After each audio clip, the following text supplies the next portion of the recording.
Happy Friday, everybody. Today is 11th of October.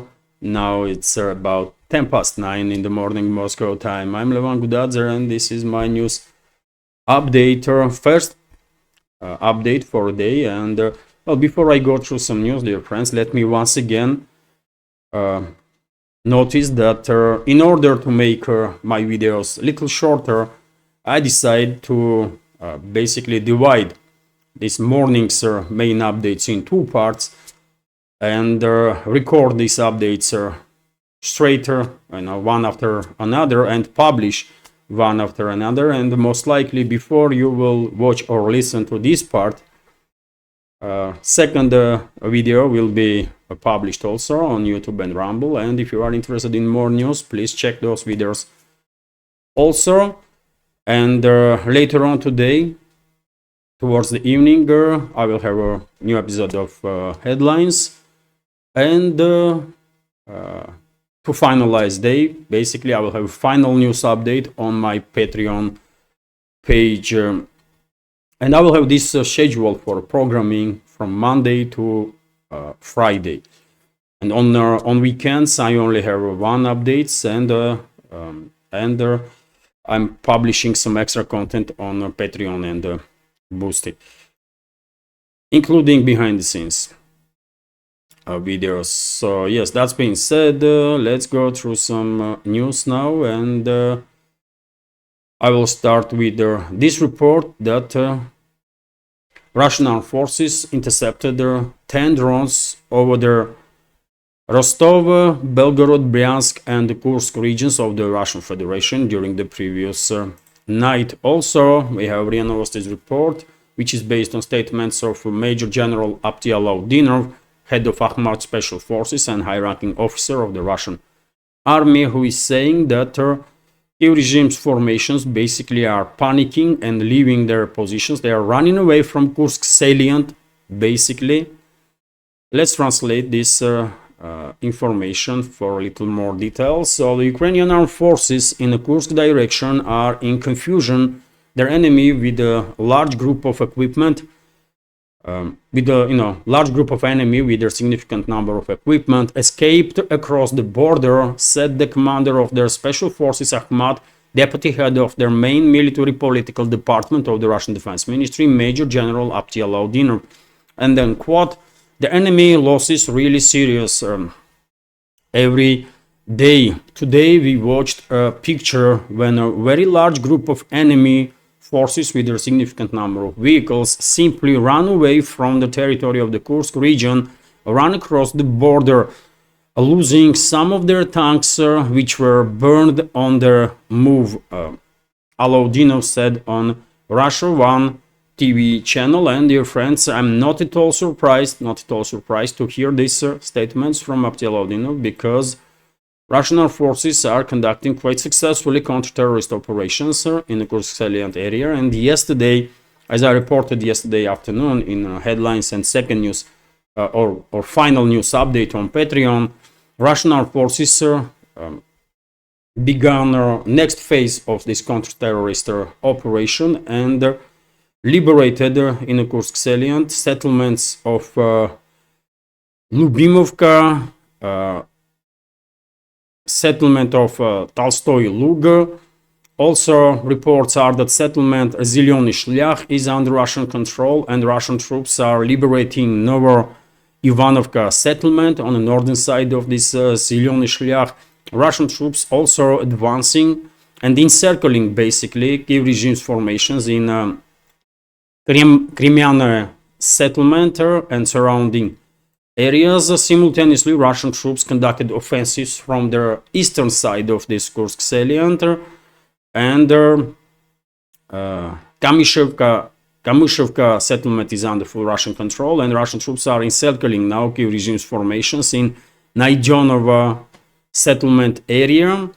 And seems like Kiev regime's formations are unable to do much to stop Russian advances, and therefore I'm not at all surprised that they are in panic, and units that are closer to border are running away from the Kursk salient. Although, of course, Russian armed forces are monitoring situation, and as Abdi Alaudin noticed, several tanks of the Kiev regime's formations were burned on their way towards the border.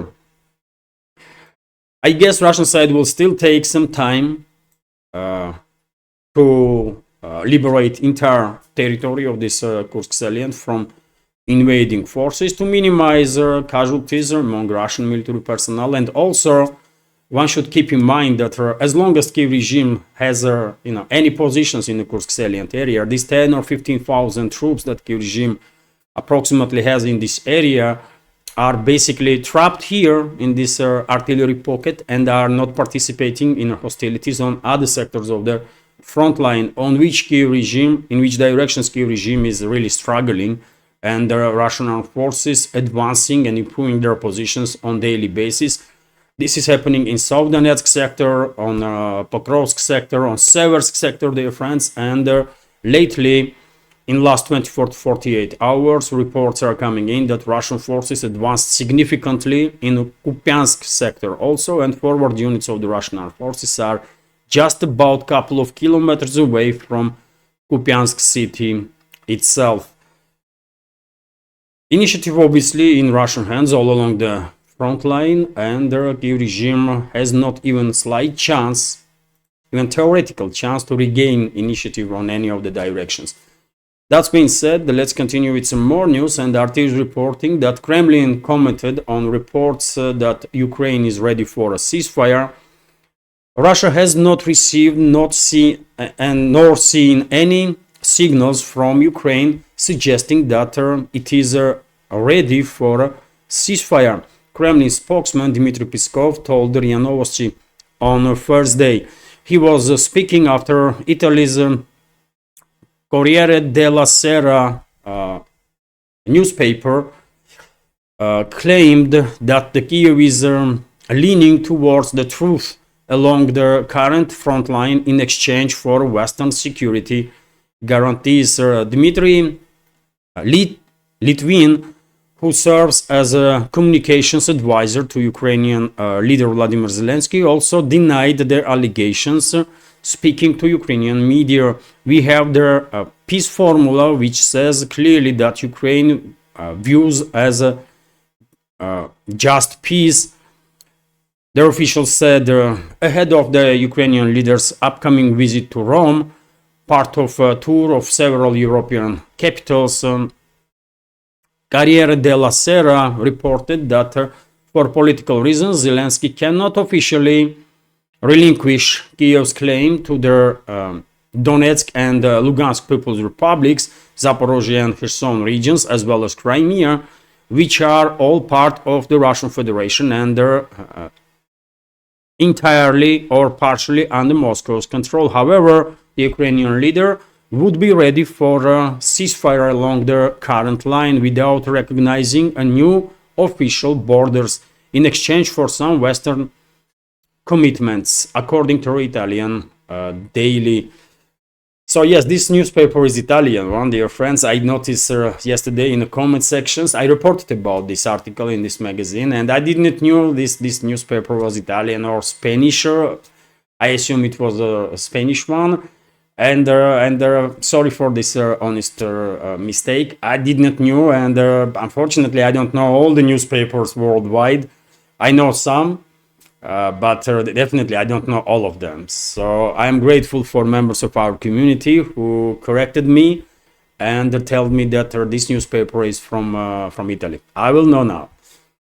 So yes, this is Kremlin's reaction, dear friends, on this article. And what is most important, I believe, is that lately there are too many articles in the Western media outlets that are one way or another pushing this narrative of peace in exchange of territories.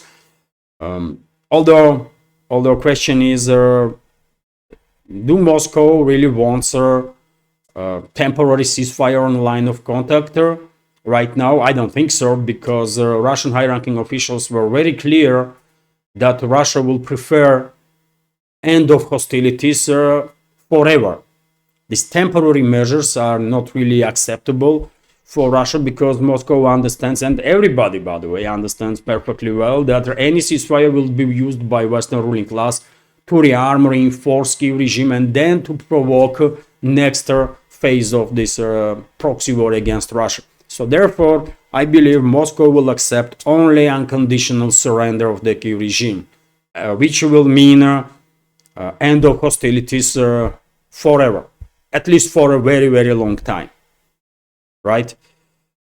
Anyways, let's continue. Zgliad newspaper is reporting that, well, this is important news, that UK is considering to send its troops to Ukraine, formally for training purposes, but in reality, who knows?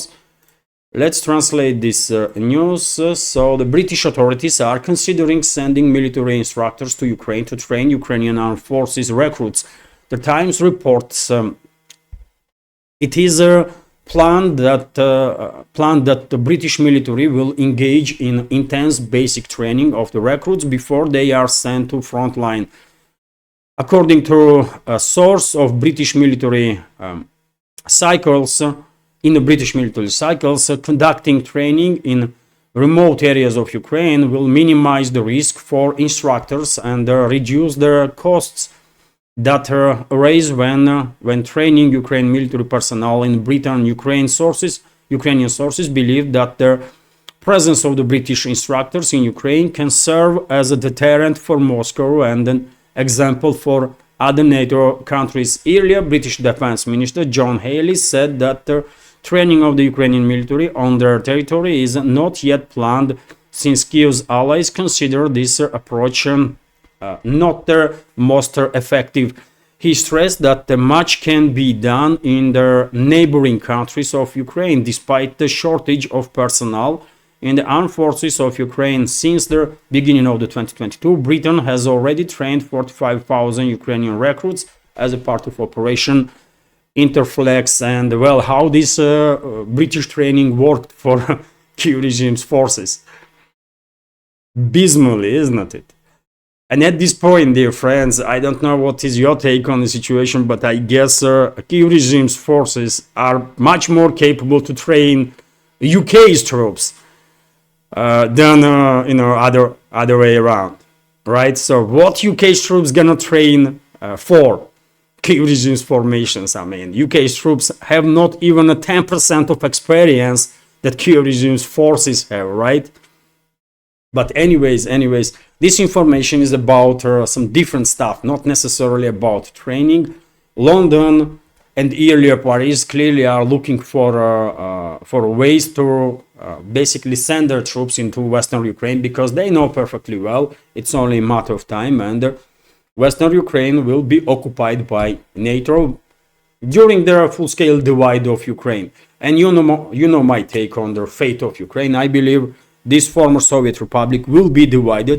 Western parts will be controlled by NATO and eventually will be claimed by Poland, Hungary, and Romania, because those parts used to be in these countries, used to be territories of these countries before Second World War, in case of Poland and Romania, and before First World War in case of Hungary.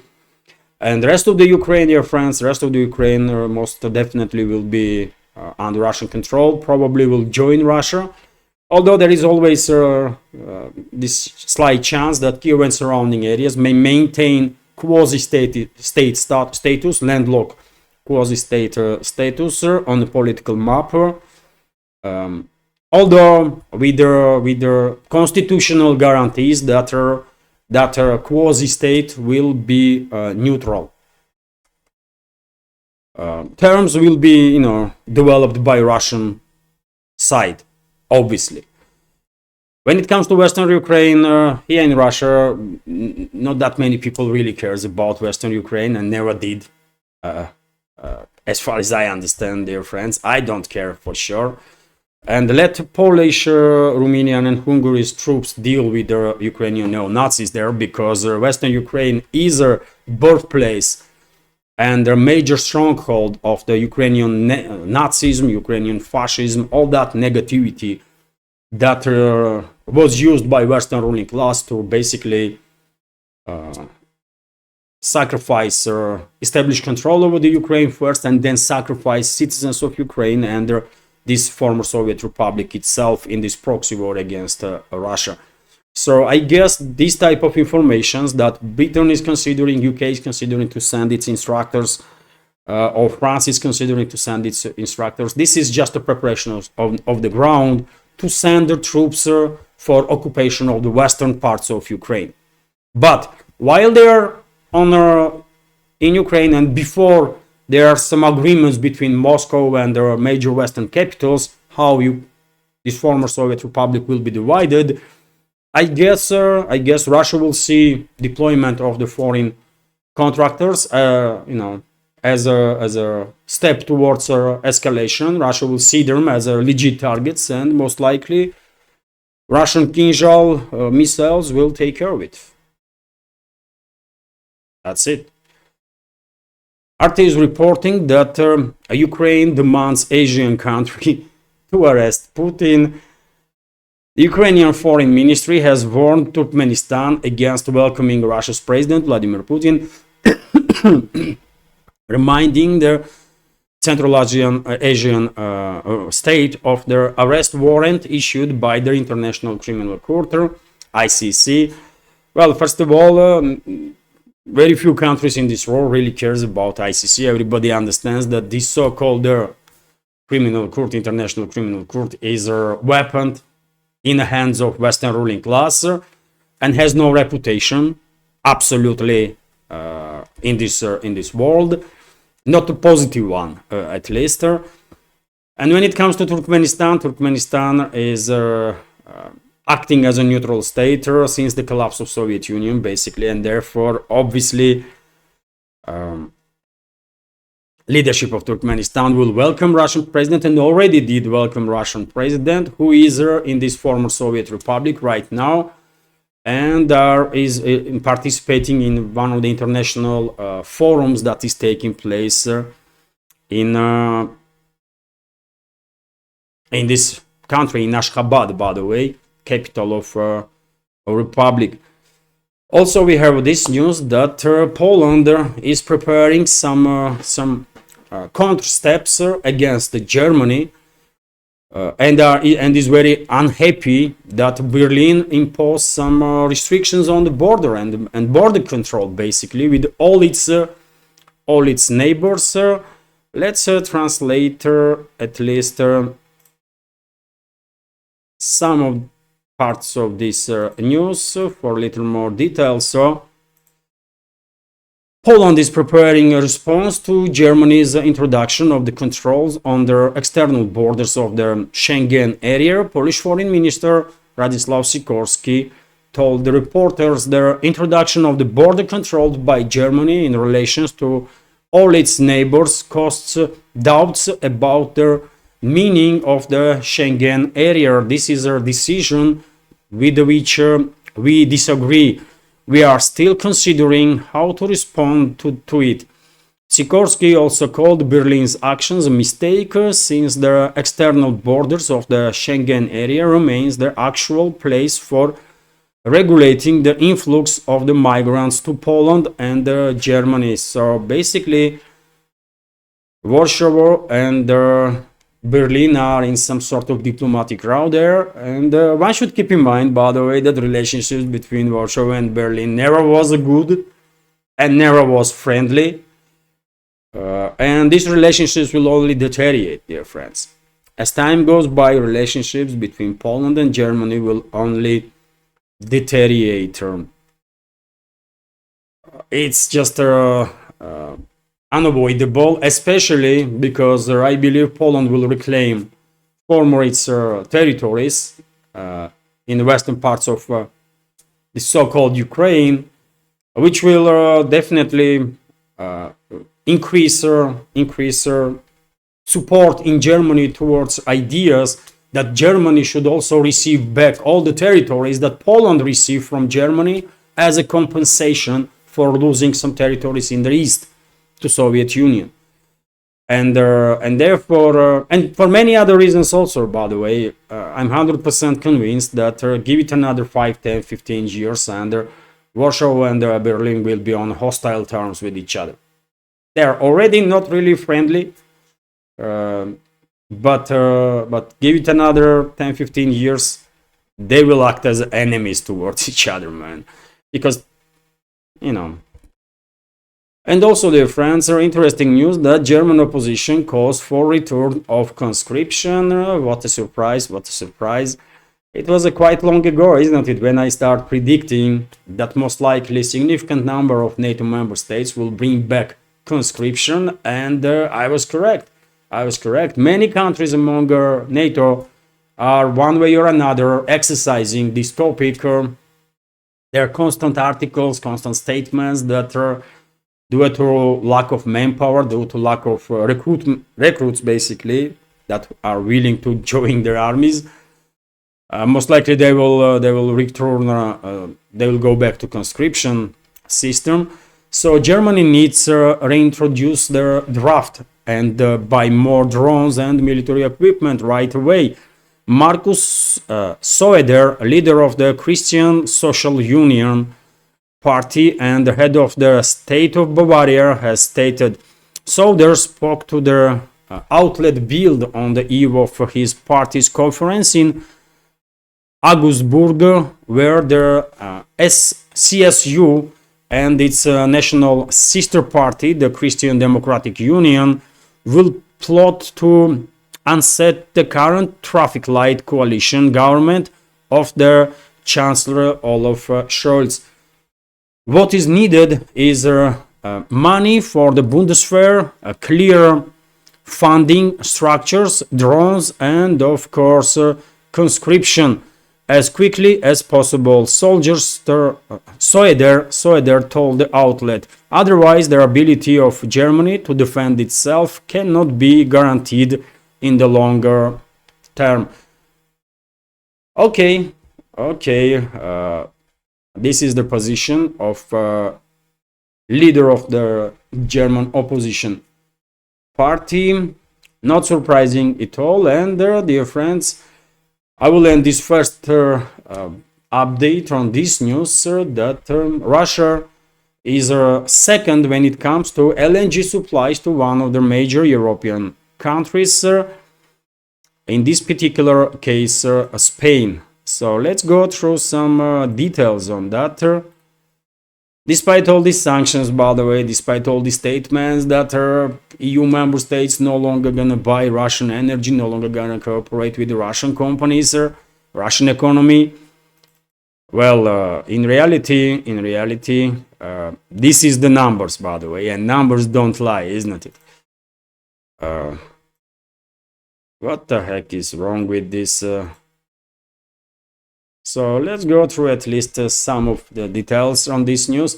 So Russia took the second place among the largest suppliers of liquefied natural gas to Spain in 2024 in the first 9 months, providing almost 22% of the total volume of imports of this fuel to the country, the media reported. The Spanish energy company Enagas provided data according to which the kingdom purchased their liquefied equivalent of 56.302 gigawatt hours of LNG from Russia, which accounts for almost 22% of all imports of this type of fuel by Spain. Russia lost the lead only to Algeria. So Algeria is the first supplier, number one supplier of LNG to Spain. Well, good for Algeria, of course, well done. In annual terms, the supply of Russian LNG to Spain decreased slightly. In 2023, Russia sent 56.490 gigawatt hours of LNG to their country. Over the same period, in September 2024, Spain purchased 3,368 gigawatt hours of LNG from Russia, which accounts for 13% of the kingdom's total imports that month. So interesting, isn't it? Interesting. Spain is one of the major economies in EU, and it's still cooperating with Russia big time. quite a big time. And I believe, dear friends, France is also buying a lot of Russian LNG, despite all these rough statements from Paris. Netherlands are buying Russian LNG. Just about everybody, by the way, are using Russian commodities one way or another. And I believe in upcoming years, what will happen is that several countries in EU will try to transfer themselves into a sort of energy hub.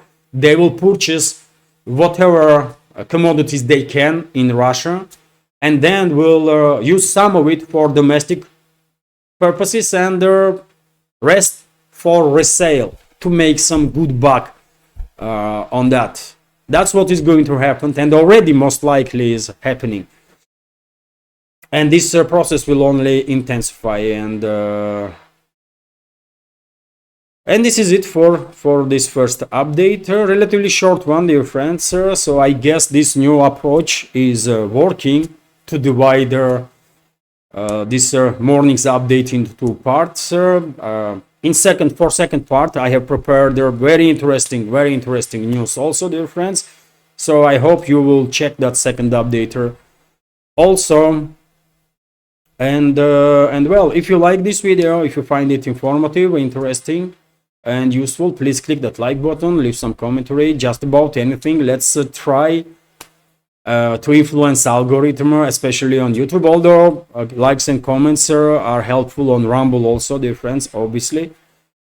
If you can, please share information about my channel with your friends in real life or on internet. And finally, if you like my work, if you like my channels and want to support, you can do it through with donation through PayPal or Boosty platforms, or by subscribing to my Patreon page. I just remind you that monthly subscription on my Patreon starts from $5 and on Boosty from about $6. I really hope before end of this year our community on Patreon will reach 200. I really hope so. So it's up to you, dear friends. If you can support in the long terms, in the long run, please consider to do so. So yes, this is it. This is it for now. All the links are on this video description box and in the pinned comment, including crypto wallet, dear friends. I had few donations through crypto quite a while ago, and that's it. Nothing since then. Sometimes I'm questioning, does my wallet works, or maybe there are some technical issues or something. But anyways, this is it for now. Have a great day and take care.